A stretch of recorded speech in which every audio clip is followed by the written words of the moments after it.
Siyathokoza ngokuhlonipha umntwana omkhulu. And please, you may sit down. Thank you very much. Thank you. Thank you. Thank you, Shenge Umphathi wohlelo, for this opportunity of the family just to stand up at this moment and thank you.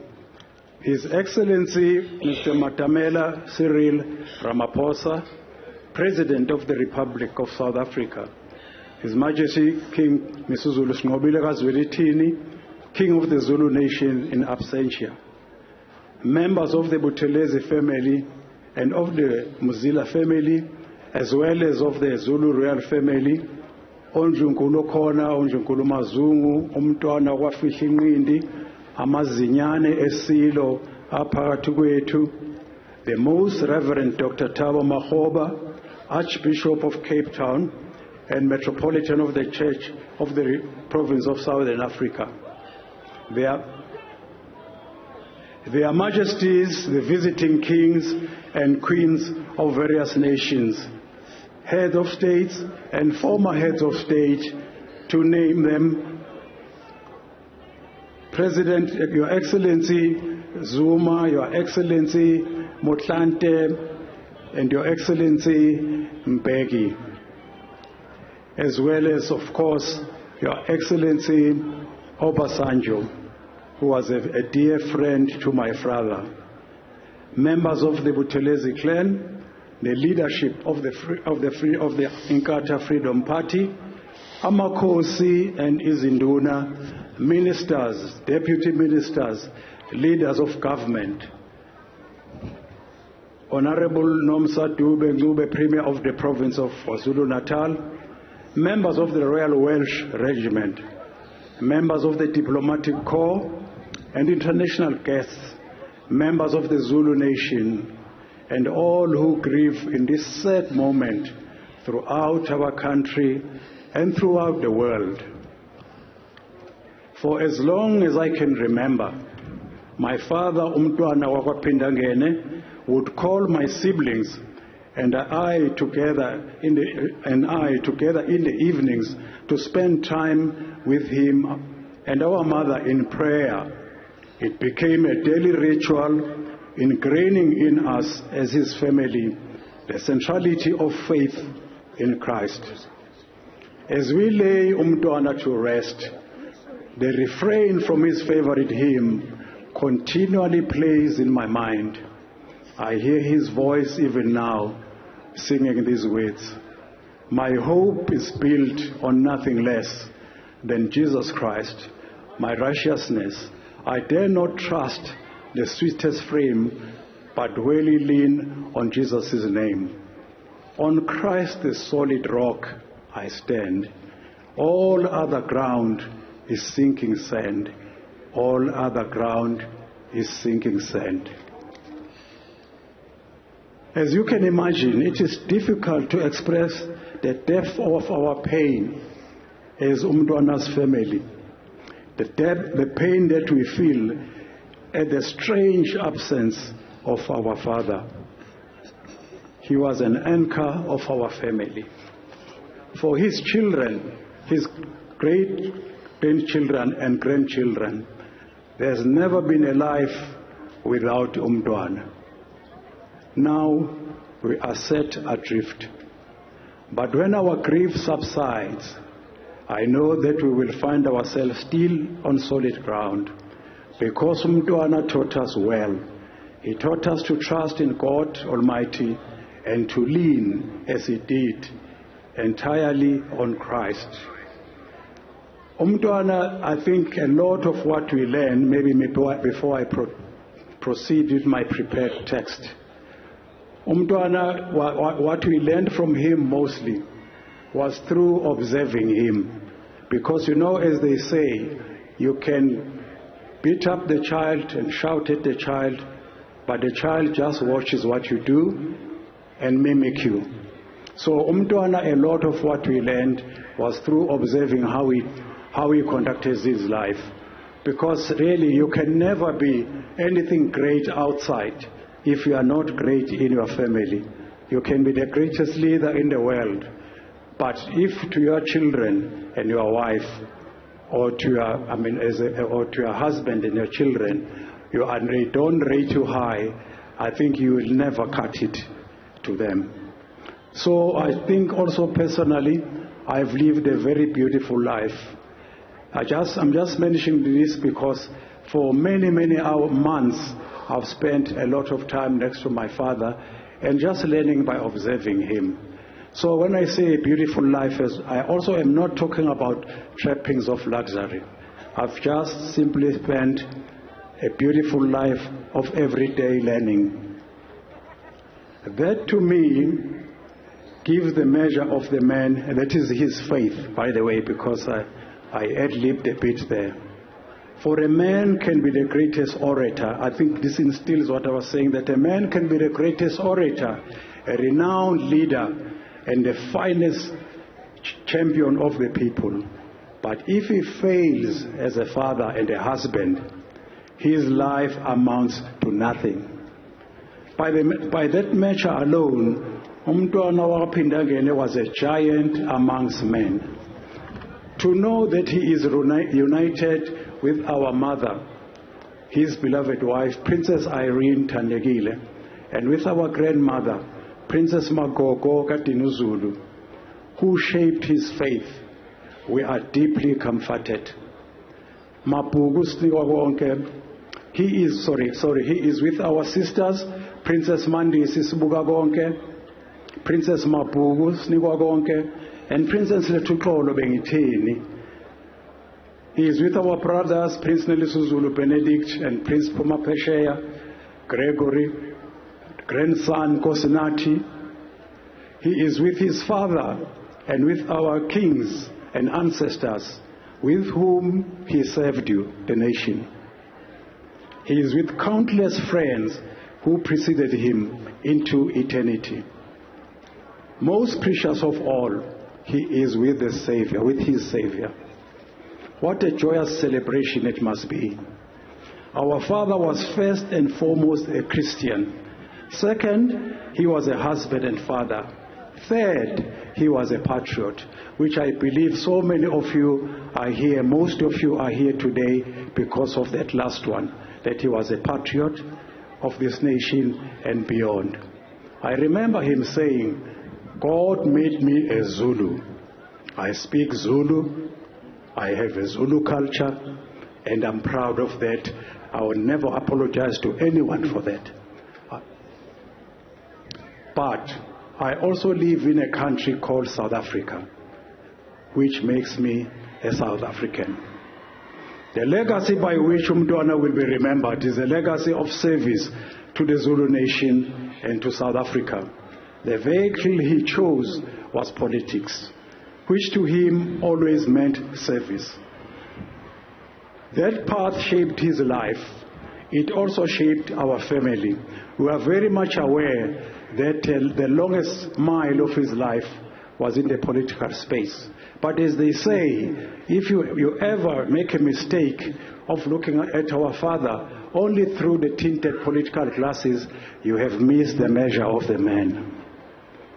When he was appointed as traditional prime minister to the Zulu monarch and nation by King Cyprian Beguzulu Nyanga Solomon in 1954, the esteemed Jordan Kush Ngubane wrote the following. When you emerged, I quote, when you emerged as the second most important man in the Zulu community, we felt that at long last we had risen up to uphold that position in our life, which I have always felt belongs to a young man of your gifts. It's now that you manage affairs, I realize that one of our noblest dreams is coming through. Close quote. Ngubane also wrote, quite prophetically, I'm afraid, I know you are going to make enemies. You will be misunderstood, and you might even find yourself disgraced. That is the lot of those who build the new Africa. Close quote. Knowing that what our father endured for the sake of his principles, we as the family can only thank God Almighty for preserving his life and for giving us so many years with him. We also thank the IFP, which he founded, and through which he served the community with integrity, distinction, and pride. We thank the Buthelezi clan for lending him to South Africa. We thank the royal family for heeding his guidance and honoring his wisdom. We thank His Majesty King Cyprian, His Majesty King Goodwill Zwelithini Kabhekuzulu, and His Majesty King Mesuzulu Zwelithini for recognizing in our father a custodian of the Zulu nation's strength and unity. We are also deeply humbled by the presence here today of Brigadier Ian Sholton and Brigadier Russell Wardle of the Royal Welsh Regiment of the United Kingdom, who have come to honor the great-grandson of King Cetshwayo, whose warriors faced the Royal Welsh at Sanjwana in 1879. Inkosi Mnyamana kaNgqengelele Buthelezi, Umntwana's paternal great-grandfather, was commander-in-chief of all the king's regiments in the Anglo-Zulu War. It is fitting that the Royal Welsh honor our father this one last time. We are truly grateful. We are humbled too by the presence of Lieutenant Colonel Connor O'Hara of the Royal Marines. He is the British military's representative to South Africa and is here on behalf of the British High Commission. I know that their presence is deeply meaningful, not only to our family, but to the Zulu royal family. It is the most significant, perhaps, to the Amakosi and Amabutho present, for these are real descendants of the men who fought to protect the Zulu kingdom, laying down their lives on the battlefield. It would have meant the world to our father, for he gave so much of his life to preserve the Zulu kingdom, the institution of the monarchy, and the institution of traditional leadership. For that, we salute him. Over the past few days, as we try to come to terms with the loss of Umntwana, we have had the opportunity to express our appreciation to the many people who walked the journey of the service alongside him. On the point, ladies and gentlemen, of really how overwhelmed we are with so many people who came to our doors since Umntwana passed away last week. It has just been so overwhelming, we could not cope. I remember one day when there were about 17 delegations in one day to come see our father. What we saw in people who came there, we saw that it actually signified what he stood for, because it was political parties against the divide. It was very, very important people. It was ordinary people who came to send their lives respect. We take comfort in knowing that they know in their own hearts how much they meant to Umntwana. The special relationship they had with him will forever be a blessing. May they experience God's peace that passes all understanding. It is necessary, though, that we as the family give special thanks to Umntwana's protectors, who faithfully stayed at his side day and night, for going time with their own families to ensure that Umntwana was always safely returned to his home. We thank his staff who worked so closely with him and who considered him their father.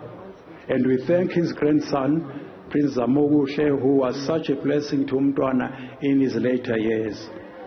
I find myself saying again and again that the greatest tribute we can pay to Prince Mangosuthu Buthelezi will be to find our own way to serve. That is what he always asked us to do. Walk in your calling, make your contribution, and leave this world a better place because you were in it. When I consider the presence of His Excellency, former President Obasanjo, knowing the friendship that he had with our father, when I consider the words that have been spoken and the tributes paid by leaders throughout the world, when I see the honor bestowed by our own country's president, and when I consider the vast library of achievements in my father's life, I am simply in awe. What can one say to properly honor a lifetime of distinction? He was honored many times by many people in many unique ways. Beyond the honorary degrees and the international awards, he was profoundly touched by the beautiful gestures towards him, and no one even knew about it. I think, for instance, of a visit to Scandinavia that he undertook with our mother in 1963. These are really the special things which I'm sure a lot of people want to hear, not so much about his leadership, which we have had so many beautiful tributes today. My sister, Princess Phumzile Nokupiwa, was 10 years old. Our youngest sister, Princess Angela Sibuyisele, was of course still just a twinkle in our parents' eyes. When they came back from Scandinavia, they told Princess Phumzile and I about a wonderful thing that had been done for them. We were too young for it to matter to us that they had been invited by the first Lutheran bishop in South Africa, Bishop Fossius, to visit the Norwegian mission headquarters and the Swedish Lutheran headquarters in Uppsala. But with a vivid imagination of children, we were delighted by the story of our parents being taken to the magnificent Uppsala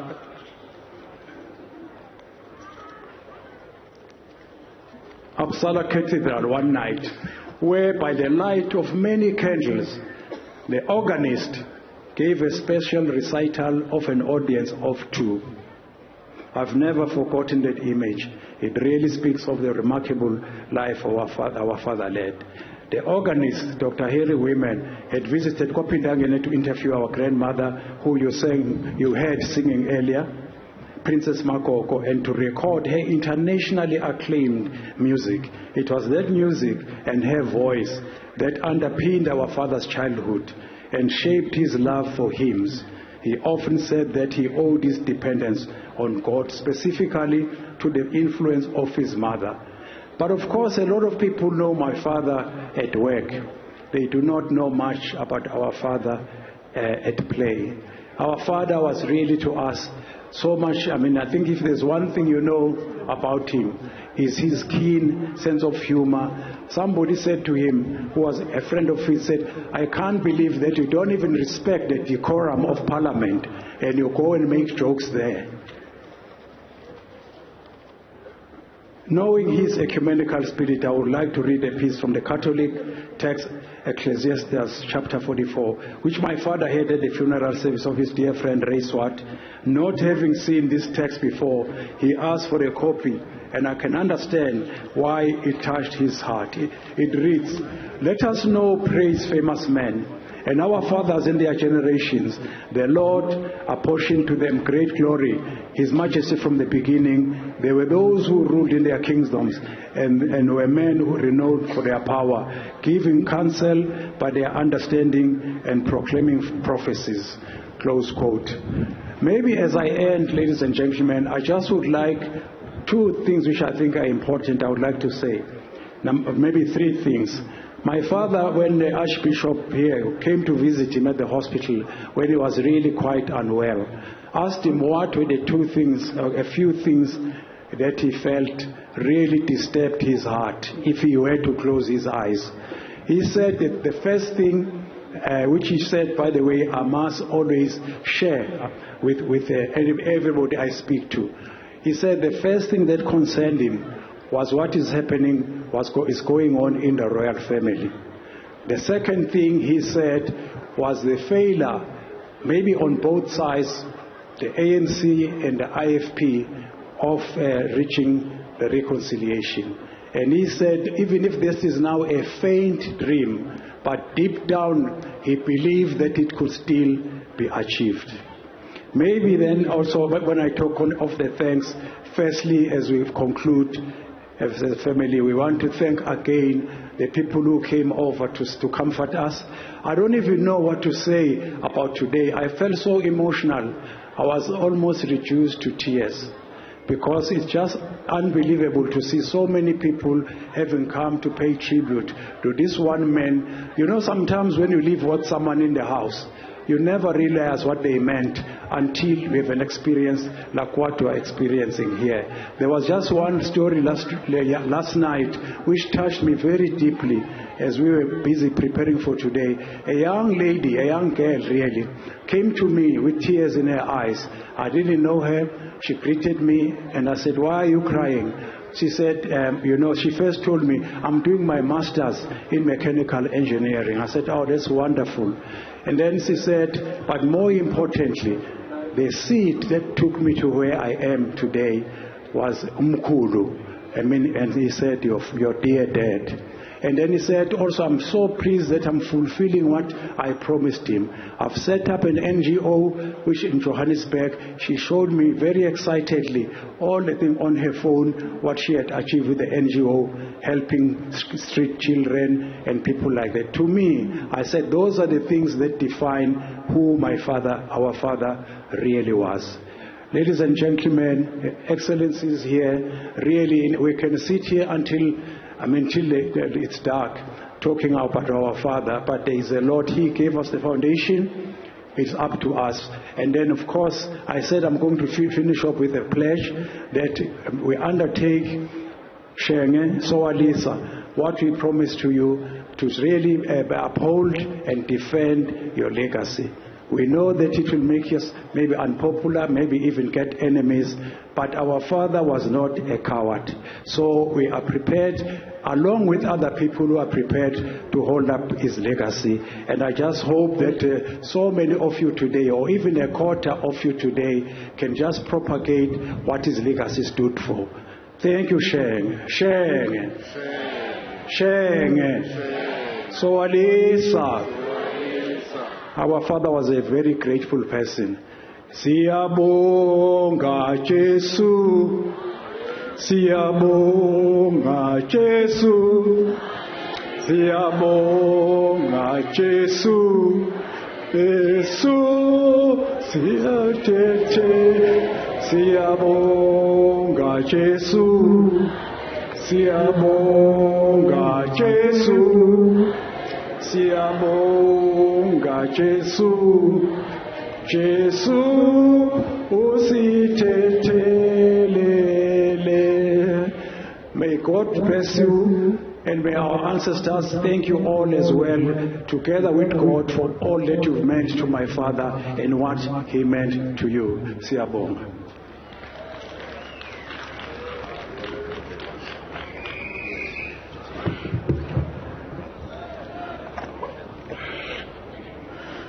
As I bid goodbye to my father today, I wish to read this poem by Maya Angelou, titled "When Great Trees Fall."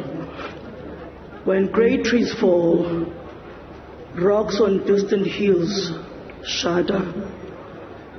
Lions hunker down in tall grasses, and even elephants lumber after safety. When great trees fall in forests, small things recoil into silence, their senses eroded beyond fear.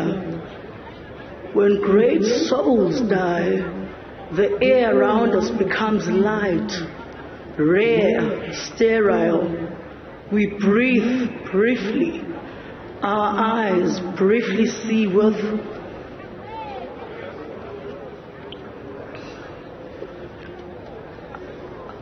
a hurtful clarity. Our memory, suddenly sharpened, examines, gnaws on kind words. We are not so much maddened as reduced to the unutterable ignorance of dark, cold caves. They existed.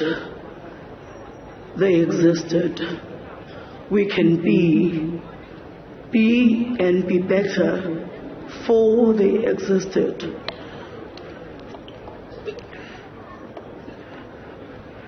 Zethu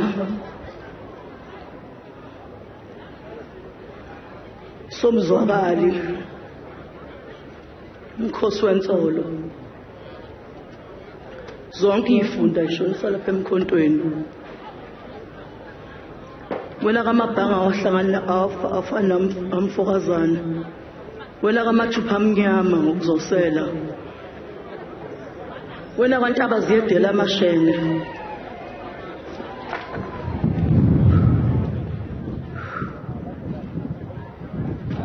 wena kamoni wena kamoni inkomo zabelungu wena kasiphuza gologo negazi shenge swalisa. I cannot believe that I'm standing here today bidding goodbye to the love of my life, to my day one, to a man that I looked up to a man that I honored, to a man that I would have laid my life down for, to the kindest man that I've ever known. And I don't think that I will ever know or come across a man as kind as my father. He was the epitome of love. He taught us love and to love unconditionally. He taught us forgiveness. He taught us forgiveness. He taught us faith. He taught us to love God. He taught us humility. He taught us to be humble. He taught us